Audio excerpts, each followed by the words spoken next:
itirmişəm, çatmayacak sənə əlim.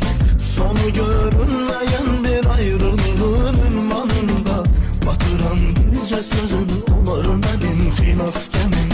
Sonu görünmeyen bir ayrılığın ünvanında batıran bircə sözün olar mənim xilas gəmim. Tükenir son ümidim, gözlemeyin xeyri nedir? Sönür bütün hayatım, indi senin elindedir. Tekçe senin yolunda her şeye kurban vererem. Əsr olmuşam sənə mən, alnıma yazım belədir. Tükenir son ümidim, gözlemeyin xeyri nedir? Sönür bütün hayatım, indi senin elindedir. Tekçe senin yolunda her şeye kurban vererem.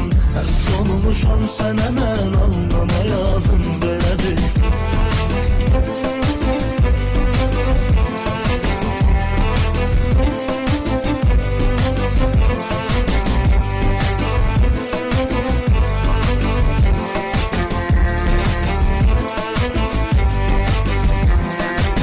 Senden hiç incimedim, ben sevince sefeledim.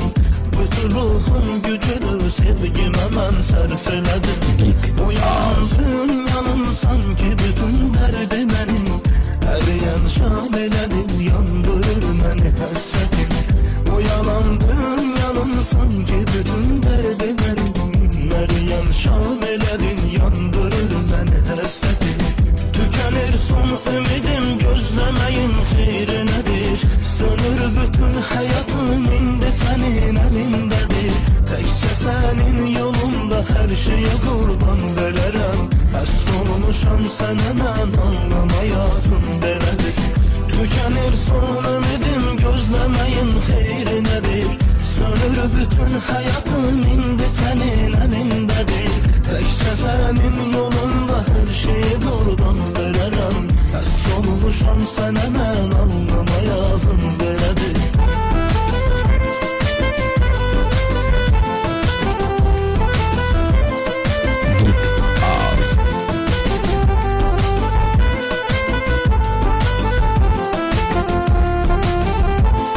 Asim Production təqdim edir.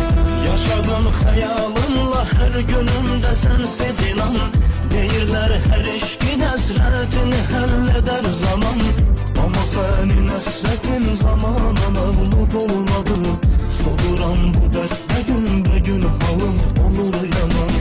Ama sənin həsrətin zamana məğlub olmadı. Soluram bu dərddə gün halım olur yaman. Tükenir son ümidim, gözlemeyin xeyri nedir? Sönür bütün hayatım, indi senin elindedir. Tekçe senin yolunda her şeye kurban vererem.